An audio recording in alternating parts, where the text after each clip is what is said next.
how to network and market your services as a freelancer. Listen, I know, again, if you're a freelancer, if you're thinking about being a freelancer, it's about how do I get money? How do I consistently get paid? Because people got bills. Freelancers also have bills, no matter where they live in the world. I can move to Mexico, them bills gonna be lower, but still got bills. So how do I network and market my services so that I can get the dollars, the bag, the coin, so I can pay these bills? In this video, I'm gonna walk through a few ways that you can market your service and get clients and make money as a freelancer. Let's get into it. One, y'all already know this. I'm gonna tell you anyway, but y'all already know this, social media. So obviously you see it. On Instagram, on LinkedIn, everybody is an expert, everybody's a guru. But this is really where people are building their profile and building their social proof and their credibility as experts and showing people that they know a lot of things, right? So people are marketing their services on social media. One thing that I'm going to call out as a great way to market your services on social media is not necessarily to sell. You do have to do that. You do have to make the ask. But marketing your services also looks like sharing information. A few ways you can do that is one, plugging into current events and talking about those current events on social media. So for example, there was I remember an independent designer alleged that Shein ripped off their designs. And someone I know who is a copyright attorney used that as an opportunity to go on social media and educate people on how they can avoid things like that. And she shares videos like that on a regular basis where she comes in and just talks about a pain point that she knows her audience has. One of the things that you can do as a freelancer to build your credibility across social media is to share information voluntarily that you know are pain points and challenges for your audience or questions that you often get. Okay, so you can do that on LinkedIn, you can do that on social media. You can also do that, I think a lot of people sleep on Facebook groups. I am in at least, I think, 3 Facebook groups for business owners, and I've hired people in those Facebook groups. I've hired freelancers in those Facebook groups merely because they share a lot of information in those Facebook groups from a standpoint of, here's a resource that someone needs, and let me break this down for you. Here's a question I get often that you guys probably have. Let me just share the information. They're not necessarily selling their services or themselves. They are just being helpful.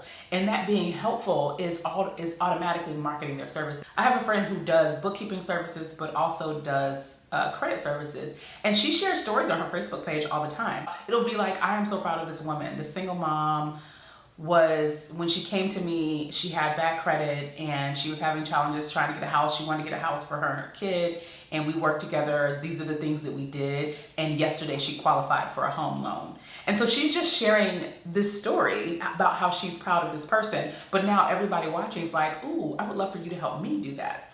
And so that's something that you can do on LinkedIn. You can do it on Instagram, but you can also do that on Facebook as well. And the good thing about Facebook is that you can find groups of people, communities of people that are your target market and participate in those groups and just start to be helpful. A lot of Facebook groups are set up where they don't want you selling yourself, but they do want you to be helpful, right? So you can balance that out by just sharing information, being helpful, answering people's questions and stuff like that. So social media is a great place to market yourself as a freelancer. The second place I'm gonna call out to market yourself and your services is content marketing. And I know most people, when they think about content marketing, they're thinking about blogs, which is also a great way. I'm going to encourage you to do content marketing from a standpoint of podcasts. You should be looking out for people who do podcasts, for people who have communities and they host live events that are within your industry.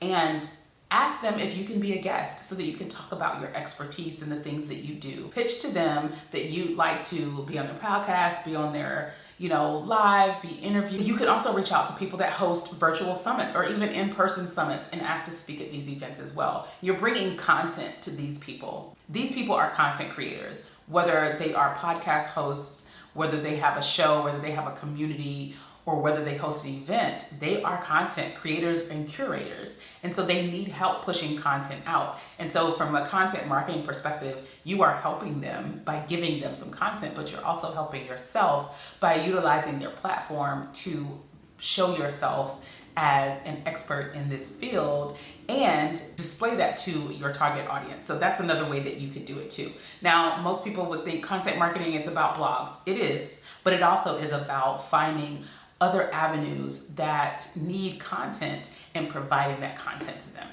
All right, and the third thing I'm going to say is this is a tried and true method. I'm, again, not going to say anything that you haven't heard before, but it is email marketing and lead generation. So lead magnets are great. Lead magnets are a really great way to get people exposed to the services that you provide. And so there can be kind of some low-hanging fruit where you can say, I'm going to give this person a taste of what I do or solve a small problem for them. Or it may be a big problem for them, but it's small for you to solve. And so you can generate lead magnets so that you can build your email list and start to reach out to these people when you're offering particular services and things like that. Here's an example. There's a woman who does website development, and she makes beautiful, beautiful websites. And I don't remember how I came across her, but she had like this checklist of things to get your website up and running. She had a resource list, like where do you need to go to get your domain? Who do you need to get your hosting from? And I was like, oh yeah, I need that. And so I got her checklist, and then next thing you know, I'm on her email list and found out that she also has templates. And so then I was able to buy templates from her. Then I found out she also does custom website design. And so I can hire her to do that as well. This just started with her having a free checklist of advice on the things that I need to set my website up. And so having a lead magnet is old school, it's traditional, it's tried and true is what it is. And so don't forget that there's an easy way to start building a list of leads and people that are potentially interested in your services. So we walked through a few ways to market your services. We talked about social media, we talked about content marketing, and we also talked about email marketing. If you need help building out your profile before you start doing those things, right? So that when someone comes to you and says, I'm ready, and you now can submit a proposal or send them to your profile to understand more about the services that you provide. I also did a video on how to build a strong freelance profile. You can check that video out right here. And I've got a lot of content around freelancing. And so those links are in the description box.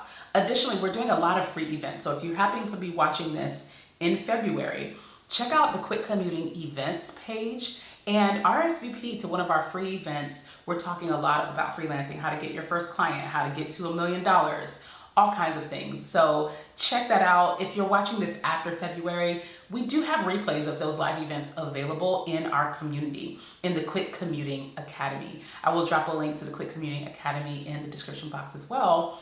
And if you found this helpful, do me a favor, like the video so that other people know that it was helpful. And then go ahead and subscribe and turn on alerts so you get notified when I post new content. And I will see you in the next video.